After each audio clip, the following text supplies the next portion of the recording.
दोस्तों, पुराने समय की बात है। किसी नगरी में एक युवक रहा करता था। वो युवक बहुत ही शर्मीला था।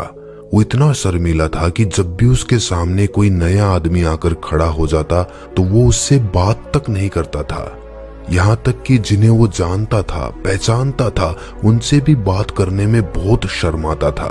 अपनी इस समस्या के कारण वो बहुत परेशान रहता था, क्योंकि वो अपने जीवन में कुछ भी नहीं कर पा रहा था। धीरे धीरे समय बीतता रहा और समय बीतने के साथ उस युवक की शर्माने की आदत भी बढ़ती चली गई, जिसके कारण वो और ज्यादा तनाव में रहने लगा, परेशान रहने लगा, उदास रहने लगा। उसे ये समझ नहीं आ रहा था कि वो अपनी इस समस्या से किस तरह से छुटकारा पाए। उसके घर वाले भी अब उसकी इस समस्या को लेकर बहुत चिंतित रहने लगे थे। वे सोचते थे कि इसका क्या होगा, ये अपने जीवन में कुछ कर भी पाएगा कि नहीं। जब भी वो कहीं काम के लिए जाता तो लोग उसके सीधेपन का फायदा उठाते, उसे परेशान करते। वो कुछ बोल भी नहीं पाता था, जिसके कारण उसे कोई कुछ भी कह देता और वहां से चला जाता। इन सब कारणों की वजह से उसका मन किसी भी काम में नहीं लगता था। वो हर काम को कुछ ही दिनों में छोड़ दिया करता। उसके मन में बहुत कुछ चल रहा था। उसके मन में विचारों के तूफान उठ रहे थे। वो बहुत कुछ कहना चाहता था, अपने विचारों को दूसरों के सामने रखना चाहता था, लेकिन अपनी इस आदत के कारण वो किसी से कुछ भी नहीं कह पाता था। वो अंदर ही अंदर घुटता जा रहा था।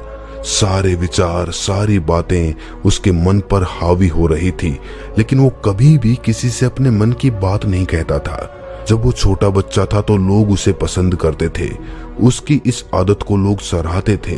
लेकिन जब वो बड़ा हो गया, युवा हो गया, तो यही आदत उसकी परेशानी का कारण बन गई। वो युवक अपनी इस आदत से छुटकारा पाना चाहता था। वो चाहता था कि वो लोगों से अपने मन की बात खुलकर कह पाए।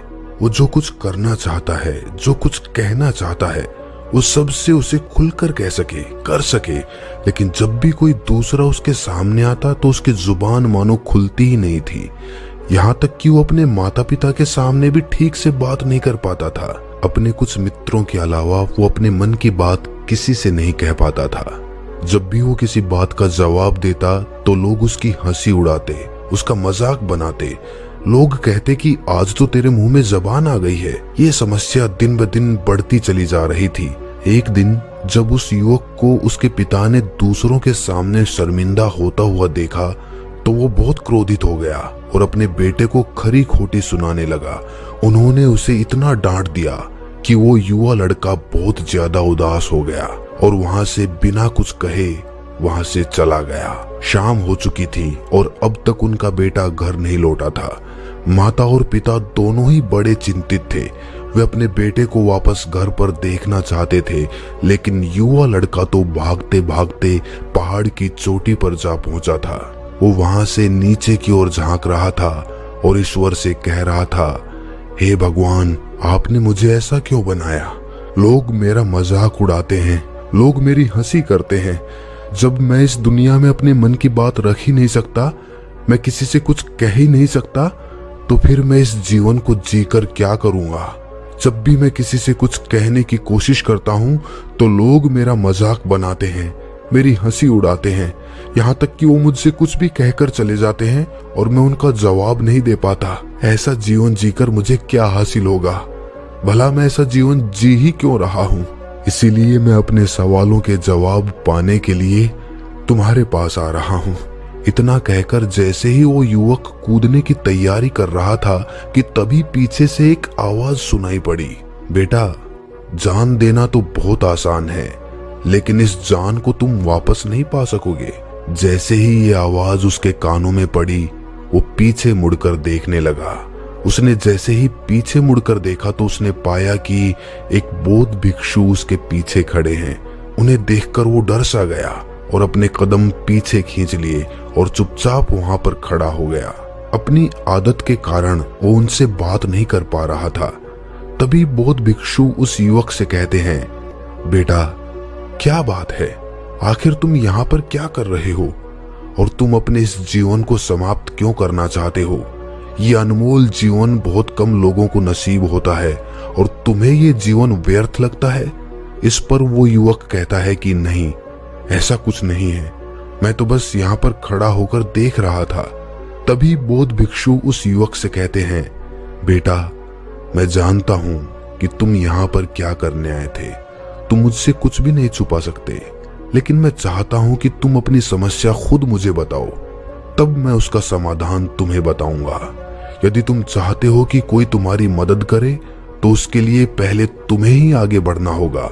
यदि तुम चाहते हो कि मैं तुम्हारी समस्या का समाधान करूं तो तुम्हें मुझे अपनी सारी समस्या बतानी होगी, वरना मैं कुछ नहीं कर सकूंगा।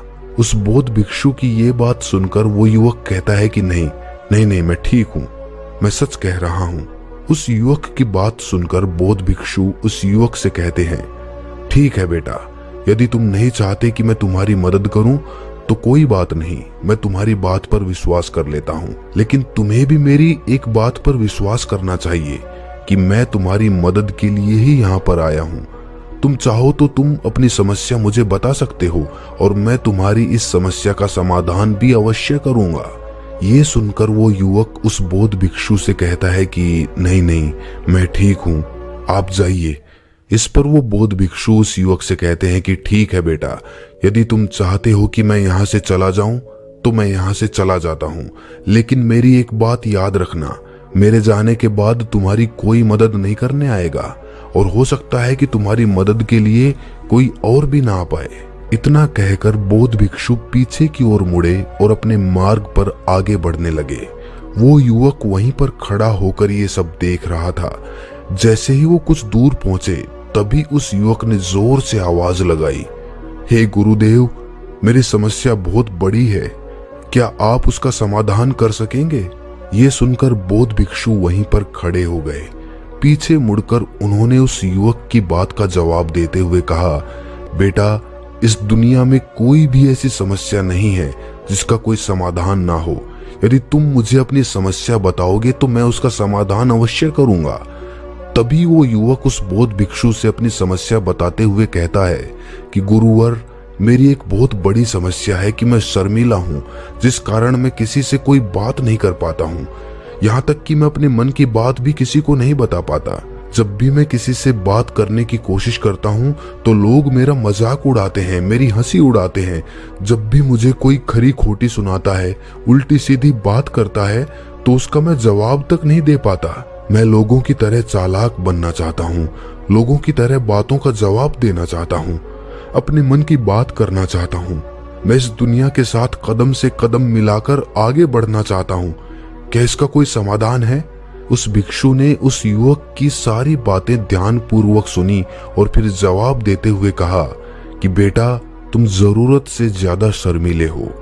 इसका अर्थ ये है कि तुम्हारे अंदर कोई डर है जिसे तुम पहचान नहीं पा रहे हो, जिस कारण उसका समाधान करने में भी तुम असमर्थ हो रहे हो। शर्म करना अलग बात है और डरना अलग है।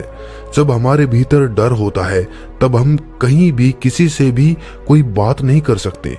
हमें चारों तरफ केवल डर ही नजर आता है और हम हर जगह से डरते ही रहते हैं, लेकिन इसे शर्माना नहीं कहते। शर्म तो बस एक हद तक तुम्हें चुप रख सकती है।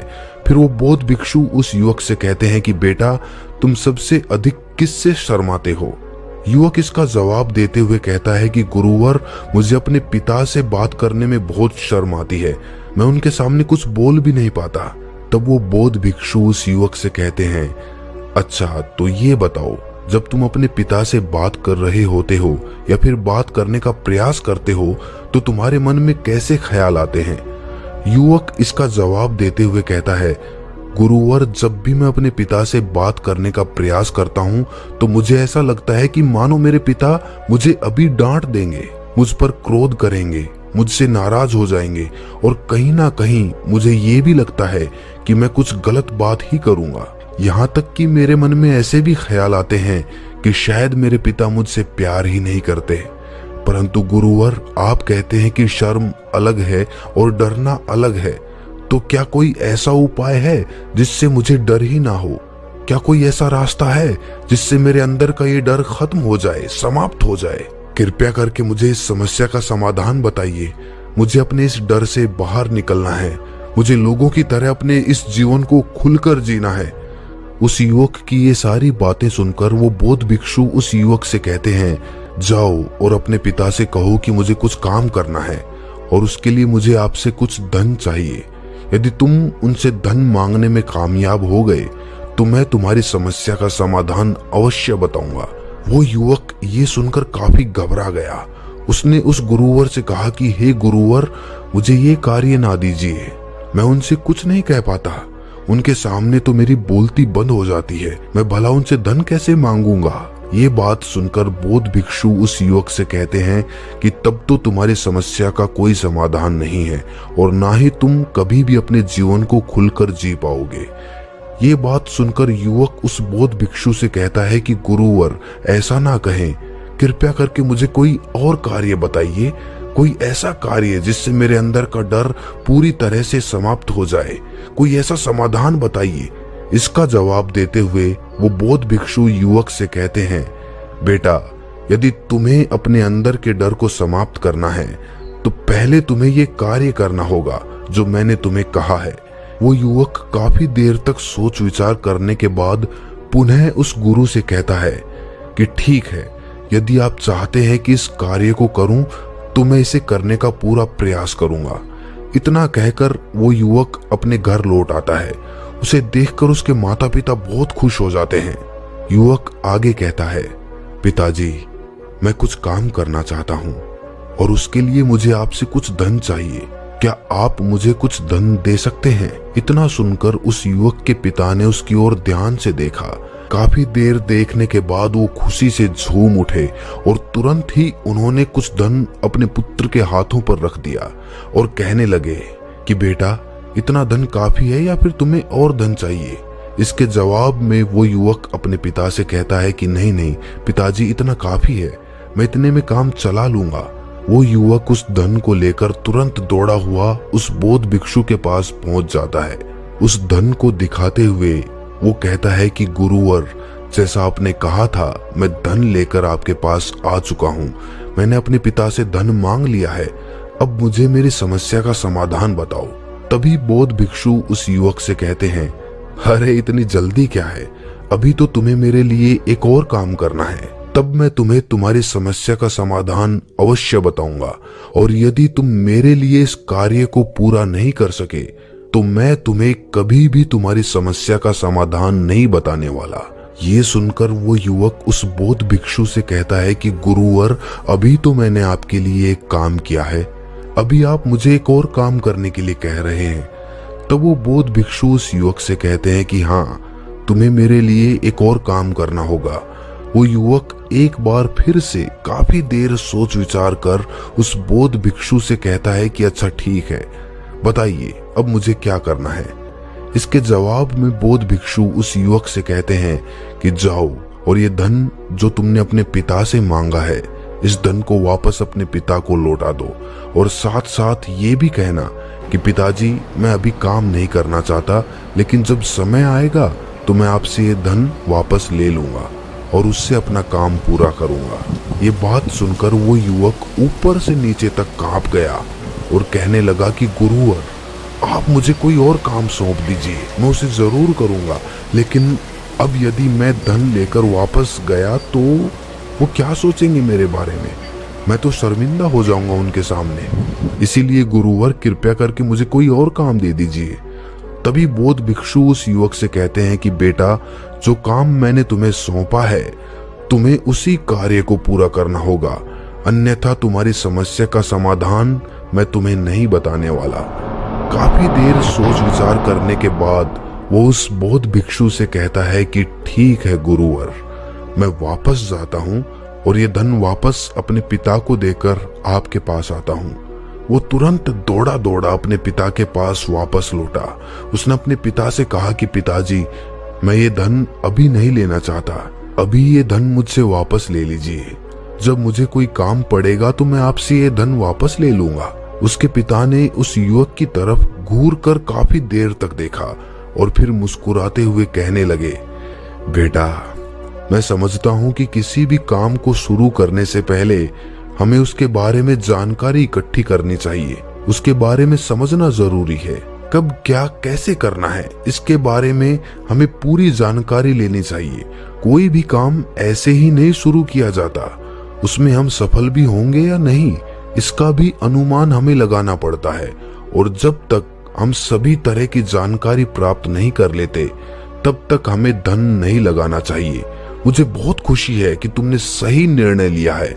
जब तुम्हें ये समझ में आ जाए कि जो कार्य तुम करने जा रहे हो वो तुम्हारे लिए उचित है, तब तुम चाहोगे तो मैं तुम्हें ये धन वापस लौटा दूंगा। युवक अपने पिता से ये सारी बातें सुनकर मन ही मन बहुत प्रसन्न हुआ। उसने इसकी तो उम्मीद भी नहीं की थी कि उसके पिता हंसकर उसे सारी बातें समझाएंगे। वो मन ही मन ये सब सोच ही रहा था कि तभी उसके पिताजी उसके और करीब आए और अपने उस युवा बेटे को गले से लगा लिया। जैसे ही उसके पिता ने उस युवक को गले से लगाया, उसको बहुत अच्छा महसूस हुआ। उसका आत्मविश्वास, उसका हौसला और ज्यादा बढ़ता चला गया। उसके बाद वो युवक पुनः उस बौद्ध भिक्षु के पास लौटा और कहने लगा कि गुरुवर, जैसा आपने कहा था मैंने बिल्कुल वैसा ही किया है। मैंने धन अपने पिता को वापस कर दिया है। अब तो कृपया करके मुझे मेरी समस्या का समाधान बता दीजिए। तभी बौद्ध भिक्षु उस युवक की तरफ देखकर मुस्कुराते हैं और उस युवक से कहते हैं कि बेटा, इतनी जल्दी क्या है, अभी तो तुम्हें मेरे लिए एक और काम करना पड़ेगा।